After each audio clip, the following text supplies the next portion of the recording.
Hi, and welcome back to Wurkkos Marketing Channel. Today we'll be looking at Wurkkos' newest headlamp, the HD50. I think it's fair to say this is Wurkkos' most powerful and well-built headlamp yet. First, let's take a look at what this light comes with. It comes with a USB-A to C charging cable, as this light is USB-C rechargeable. It comes with a flexible, universal headband that can fit other Wurkkos headlamps, and even some other brands' headlamps as well. Now, let's take a closer look at the HD50. As I'm sure you already noticed, the emitters are actually on the side of the light instead of being on the top. This allows it to both have 3 emitters connected to the HD50, and it's also, by being on the side of the tube, it makes it more ideal for actual headlamp usage, and it allows the HD50 to offer a larger battery while staying in a small package. On the top side of the tube here, you'll see an open and close. This is where you can access the battery.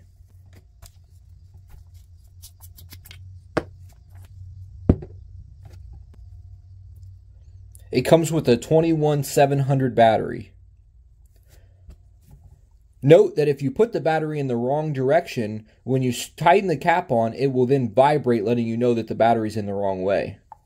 Because this HD50 comes with the 21700 battery, it allows it to provide much longer run times and battery life than similar sized lights from the competitors. On the other side of the tube here, on this blank cap, it's actually a magnetic cap.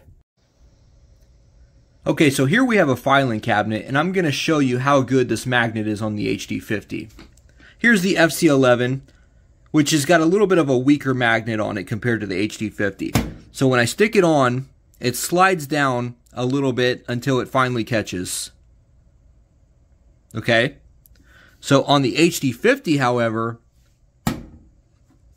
there is no movement whatsoever. Even with that 21700 battery in there, this has a very strong magnet included. Here's the listed dimensions for the HD50. For the length, 86 millimeters, which translates to 3.38 inches. And for the diameter, 29.1 millimeters, or 1.14 inch.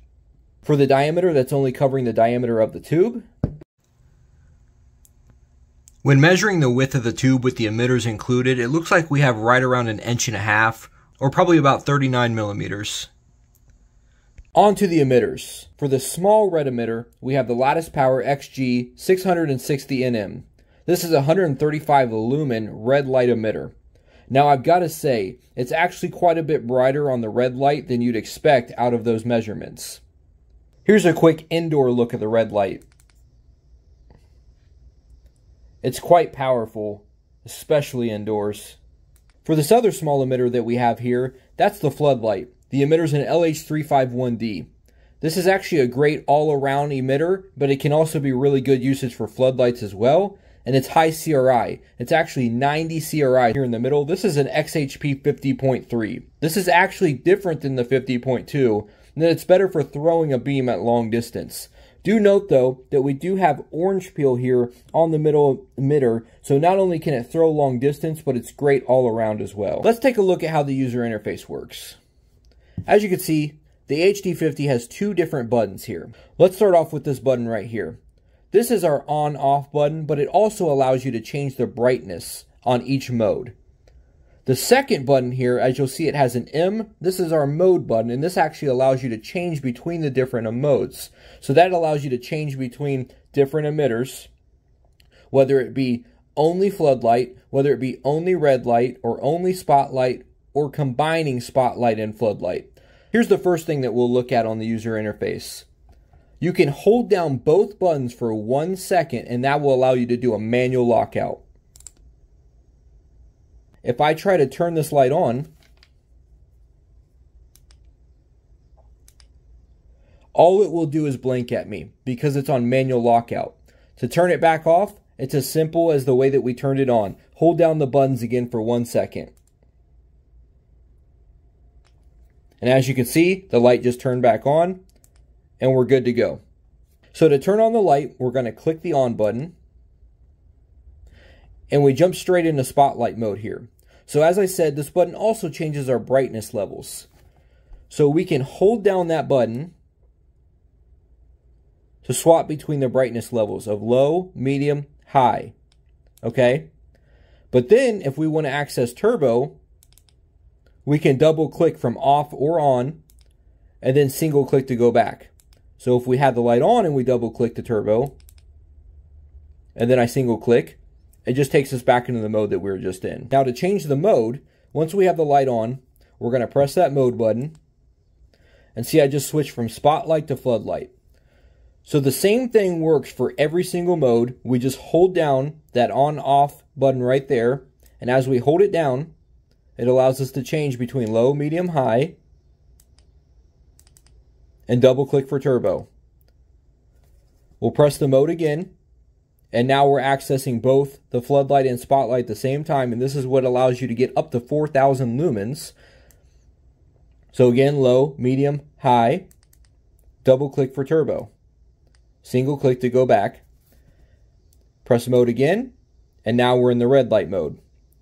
Same exact thing. We're going to hold down and go between low, medium, high, double click for turbo, single click to go back.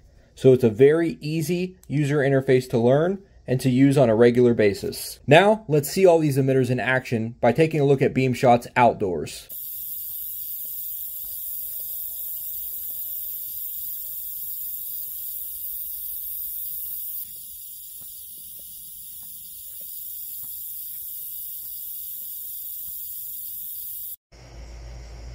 We're going to start off on low mode on red, medium, high, and turbo.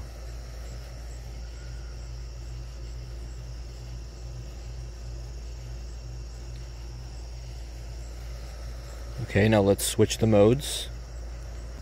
Now we're on spotlight mode, and this is low, medium, high, and turbo. As you can see, I can light up the entirety of the yard, but with that orange peel reflector, we got a lot of great width as well. Now floodlight,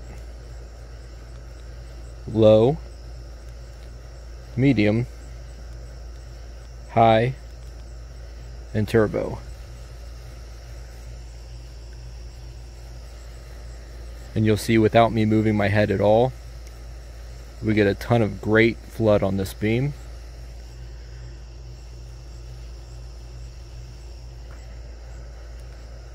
Okay. And now we're on the combination mode of spotlight plus floodlight on low mode, medium, high, and turbo. This is where we're getting those 4,000 lumens.